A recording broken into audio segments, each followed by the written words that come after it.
그래요. 자, 그러면 지금 이제 한반도를 둘러싸고 이웃하고 있는 중국, 그동안에 우리나라가 외교의 기본축을 한미동맹을 전제로 해서 해왔는데, 그러한 가장 가깝게 이웃한 나라이고, 그리고 모든 측면에서 경제, 사회, 문화 모든 측면에서 뗄래야 뗄 수 없는 중국과 또 외교적 관계에 있어서는 동맹이라고 하는 차원에서의 기본 축으로 생각하는 미국 간에 아주 극렬한 지금 갈등 상황이 전개가 되고 있어요. 결국은 두 나라의 상황에 따라서 우리나라의 외교적 상황이라든가 안보적 상황이라든가 모든 것들이 엄청난 영향을 받을 텐데, 이런 상황에서 한반도의 평화 통일을 위해서 이 중국과의 관계, 미국과의 관계, 이런 부분에서 우리가 어떤 스탠스를 잡아야 되는지, 여기에 대해서 여러분들 한번 의견을 듣고 싶어요. 이번에는 우리 윤지민 씨도 먼저 해보실래요? 저는 선택을 지금 국내에서는 선택을 요구하지 않습니까? 미국 쪽으로 갈 거냐, 아니면 중국 쪽으로 갈 거냐. 지금 젊은 층들한테는 저는 그렇게 느끼고 있습니다. 누가 그걸 요구를 한다고 생각합니까? 정치권에서 사실은 이제 사용하는 언어나 이런 것들이 친중이다, 친미다, 이렇게 지금 접근을 하다 보니까 사실 이게 정치적인 이슈, 그러니까 아젠다로서 사용하기에는 굉장한 효능을 가지고 있고, 지금도 국제사회에서도 굉장히 많은 나라에서 이것들을 사용하고 있는데, 저는 선택을 해서 올바른 선택이 나올 수 있다고 생각은 안 합니다. 그러니까 우리가 그 안에서 어느 쪽을, 우리나라가 어느 부분에서 실리를 얻을 수 있고, 이 국가와는, 그게 이제 외교일 텐데, 그 외교적인 측면으로 한쪽의 붙자가 아니라 우리가 어떤 스탠스를 취했을 때, 경제 부분에서는 어떤 스탠스를 취하고, 이런 부분에서 어떤 스탠스를 취하고, 이런 것들을 시시때때로 계속 바꿔야 되지 않습니까? 사실은 이게 고정적으로 이번 정권은 중국과 친해, 이번 정권은 미국과 친해. 저는 이게 굉장히 옛날 방식의 전략이라고 저는 생각을 하는데, 왜냐하면 사실 그렇게 하면서 그 뒤에서는 기여하고 있지 않습니까? 그러다 보니까 저는 한쪽에 맞추자가 아니라 양쪽을 어떻게 우리가 사용할 것인가에 대한 이야기가 주가 됐습니다. 김혜영 씨는 어떤 생각을 하세요? 저도 비슷한 생각이고요. 미국과 중국은 한 나라를 지금 중점적으로 타겟팅을 해서 얘기를 한다거나 대화를 한다거나 이렇다기보다 이슈별로 미국이 필요할 때는 미국이랑 대화를 할 수도 있을 것이고, 중국이 필요할 때는 중국이랑 대화를 할 수도 있을 것인데, 이제 여기에서 이 질문을 주신 것 자체는 그렇다면 미국과 중국 사이에서 어느 쪽을 한 군데를 택해라고 미국이나 중국이 얘기를 했을 때 어떤 것을 택해야 하느냐, 그런 상황에 빠졌을 때 이 질문이 유효한 것 같거든요. 근데 그 이야기조차도 그 상황에서 그 당시에 우리나라의 스탠스에 더 이익인 쪽을 따라야 되는 거지, 이걸 포괄적으로 미중 스탠스를 어떻게 해야 되느냐에 대한 건 포괄적으로 대답할 수 있기는 힘들다고 생각합니다. 맞습니다. 정책에 따라간다는 게 아니라 상황에 우리나라를, 그러니까 저는 항상 느끼는 게, 젊은이들이 제일 지금 뭐가 인터넷에서 봐도, 그리고 친구들끼리 모여도 그냥 정치 얘기하면 항상 외교 얘기가 빠지는데, 외교 얘기하면은 항상 그럼 우리나라는 어느 나라를 위해서 외교하는 거야? 이렇게 결국에는 그렇게 결론됩니다. 우리나라 좋으라고 하는 거야? 아니면 쟤네 좋으라고 하는 거야? 이렇게 되는데, 저는 이게 극명하게 우리나라를 위해서 그 상황에 맞춰서 움직일 수 있는 유연성을 가지고 있는 나라가 됐으면 하는 그런 바람입니다. 우리 유진성 씨는 어떻게 생각해요? 저도 나라랑 비슷한 부분이지만, 미국이나 중국, 이 A, B라는 특정 국가 중에서 한쪽에 서라, 이거는 답하기 매우 힘든 질문이라고 생각합니다. 예를 들자면, 만약에 대한민국이라는 국가가 미국이라는 나라를 선택을 했는데 외교적 문제로 인해서 중국을 골라야 되는 상황을 왔을 때 미국과 붙어 있다가 중국으로 갑자기 넘어가는 게 외교적 실익을 따른다고 하더라도 180도 하루아침에 180도 바꾸는 게 쉬운 게 아니지 않습니까? 이런 상황을 봤을 때 앞에서 말씀하셨던 것처럼 국익 위주로 실리주의적 관점에서 국가의 이득에 따라서 어느 나라에 맞춰서 이렇게 가야 된다고 생각합니다. 그래요.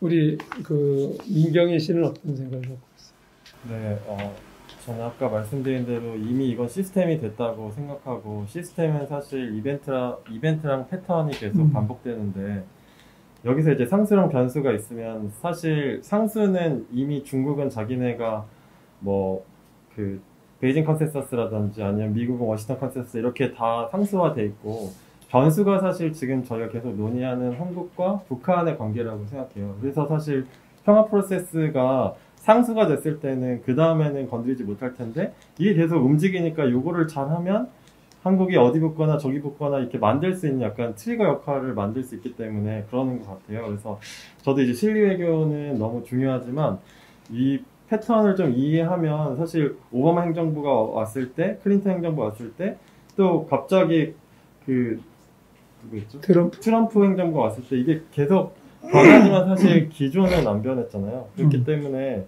이 전체 이제 패턴으로 보고 준비하는 게 좀 필요하다는 생각이 들고 결론적으로는 그래서 이 평화 프로세스로 그래서 저는 사실 약간 아까부터 들으시면 제 역사 교육을 못 받았거나 통일 교육을 못 받았거나 하는데 저는 되게 많이 받았고 통일 교육 단체도 있었는데 이전 방식으로 안 된다는 생각이 드는 거는 결국에는 이 모든 거는 민주주의나 아니면 그 시민들이 결정하는 게 계속 대세가 되는데 그럼 미국도 중국도 심지어 북한도 사실 그 안에 주민들과 시민들이 결정하는 게 점점 늘어난다면 우리도 한국에 있는 시민들, 청년들이 결정할 수 있는 프로세스는 통일해야 돼라고 하는 담론 당위가 아니고 오히려 이렇게 안고 가는 다른 방법이 필요하지 않나라는 차원에서 좋을 것 같습니다. 그래요.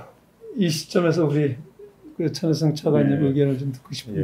지금 요즘 외교안보와 관련해서 어떻게 보면 가장 핫 이슈와 같은 어느 자리에서나 사실 빠지지 않는 질문인 것 같습니다. 저도 앞서 여러분들 말씀하신 대로 우리 대한민국에서의 외교의 중심은 당연히 우리의 국익이라고 생각을 하고요. 이런 이제 질문이 나오는 것은 이제 기본적으로 우리가 한미 동맹 관계에 있고 그러면서 이제 중국의 최근에 이제 부상으로 인해서 항상 이제 우리가 또 지정학적으로 또 지경학적으로 또 중국과의 관계를 또 무시할 수 없기 때문에 저도 여러분들 생각하신 대로 물론 최근에 여러 논리나 흐름들은 굉장히 이 부분과 관련해서 선택의 문제로 많이 전환해서 말씀을 하시는데 이제 여러분들 말씀하신 대로 그걸 자꾸 선택의 문제로만 생각할 것이 아니라 우리 국익이라는 관점에서 조금 더 유연하게 우리가 볼 필요가 있겠다. 그리고 우리가 앞으로도 이런 논의를 할 때 이런 젊은 세대들의 의견을 같이 좀 반영을 하는 게 좋겠다는 그런 생각이 듭니다. 예. 우리 그 전공하는 임주의 연구원 입장에서는 어때요? 저도 이제 가장 어려운 문제라고 생각을 하는데 근데 기존의 그런 안미 경중 이렇게 선택을 요구하는 그런 외교 방식은 저도 이제는 옳지 않다고 생각을 하거든요. 왜냐하면 미국도 너무 중요하고 중국도 저희에게는 너무 중요한 파트너이기 때문에 그거를 선택을 하는 것은 양쪽 모두에게 약간 좀 위협이 될 수 있는 약간 그런 문제인 것 같고요. 근데 그렇다면 이제 어떻게 그 둘 사이에 저희가 밸런스를 맞춰야 되는가 약간 이런 문제에 관해서는 앞서 말씀해 주신 여러분과 같이 약간 좀 실용주의적으로 접근을 하는 게 더 좋은 것 같아요. 국익에 포커스를 두고 저희에게 가장 이득이 되는 그런 상황은 무엇인가를 좀 저희끼리 좀 합의를 이루고 그 이득을 저희가 규정을 하고 그거에 따라 외교 방식을 하는 것이 좋을 것 같고 그리고 평소에는 양쪽 모두와 협력할 수 있는 사안을 좀 더 연구를 해보는 것도 좋을 것 같아요. 그거의 일부분 중에 하나가 비핵화 프로세스가 저는 될 수 있다고 생각을 해요. 그런데 어떤 사안에 따라서는 그러니까 우리는 그렇게 하고 싶죠. 그런데 어떤 사안 상대가 있기 때문에 외교라고 하는 것이 그래서 어떤 사안에 따라서는 중국과 미국과 첨예하게 대립을 하고 있는 데에서 우리가 선택을 해야 돼요. 그랬을 때는 어떻게 된다고 생각해요? 뭐 편안하게 고루 답변하실 필요는 없고. 뭐 분야를 한번 예시를. 이제 지금 인권 아니 인권 문제라기보다는 예. 지금 현재의 그 남중국해를 중심으로 한 지금 중국과 미국이 대립을 하고 있어요. 그런데 이제 우리는 동맹이라고 하는 한미 동맹이라고 전자에서 그 동맹의 선에 서야 된다 하는 거고, 중국은 만약에 그렇게 하면 보복도 하겠다 이렇게까지 나오잖아요. 이런 경우는 어떻게 해야 된다고 생각해요? 저는 지금 제 개인적인 입장이지만 저는 그 부분에 있어서는 미국 편에 지금은 현재 상황에서는 미국 편에 서는 것이 우리나라한테 조금 유리하지 않을까라는 생각이 좀 듭니다. 일단 첫 번째는 사실 미국과의 동맹 관계를 우리가 감정적으로 접근하기 이전에 그냥 표면적으로 내놓고 보자면, 우리가 만약에 우리가 도와준 국가의 반대편에 섰다. 그러면 만약에 우리나라가 위급 상황이 왔을 때 과연 어느 국가가 우리나라를 신뢰하고 믿어줄 수 있는가라는 좀 전략적인 그런 부분이 있는 것 같아서, 결국은 상황에 따라서 이제 지금 모든 네 분이 그 국익을 우선해야 된다라고 생각을 하는데, 결국 당장은 이제 어떤 충돌이 있을 수 있지만 장기적 관점에서 이게 더 국익에 우선한다 하면 그 선택을 해야 되겠죠. 그런데 상대가 있는데 너 이때는 이쪽에 섰다가 이쪽에 섰다라고 하면 이쪽 저쪽 다 잃을 수도 있지 않느냐, 이런 생각을 할 수도 있잖아요. 그에 대해서는 어떻게 생각해요? 근데 이제 제가 보기에 이 관점은 사실 현실주의 관점이잖아요. 국가가 단일 행위자일 경우에 그렇게 되지만, 미국도 뭔가 공격을 한다 아니면 한미동맹을 한다 했을 때 결국 내부 프로세스를 거쳐야만 하원, 상원 다 거쳐야 되고, 또 대통령 선거 있으니까 당연히 그런 거 눈치 봐야 되고, 한국도 사실 그 지금 정책을 만드는 방식이나 기조가 국민들의 어떤 민의를 반영한다기보다는 지금 저희가 보는 것처럼 이런 상황이 이러니 잘 모르니까 너네 좀 빠져있고 큰 건 우리가 할게 뭐 이런 식으로 되니까 사실 국민들이 아까 말씀하신 그냥 전쟁 저널리즘에 의해서 뭔가 선택해야 되나? 어쩔 수 없으니까 이거 할게 라고 하지만, 사실은 국민들 얘기는 야 근데 이거 나뉘고 안 되잖아 이 얘기가, 그러면은 그 중국이나 미국이 그걸 모를 리가 없잖아요. 근데 이거를 단일 행위자니까 우리 대통령이 결정했어 라고 하는 순간 아까 얘기한 대로 그러면은 너 다음에 우리 안 도와줄 거야 북한이 문제 있으면, 이렇게 되는 게 문제인 것 같아요. 그래서 사실 저는 그래서 이 전체적인 큰 흐름은 공화주의와 민주주의의 싸움이라고 생각하거든요.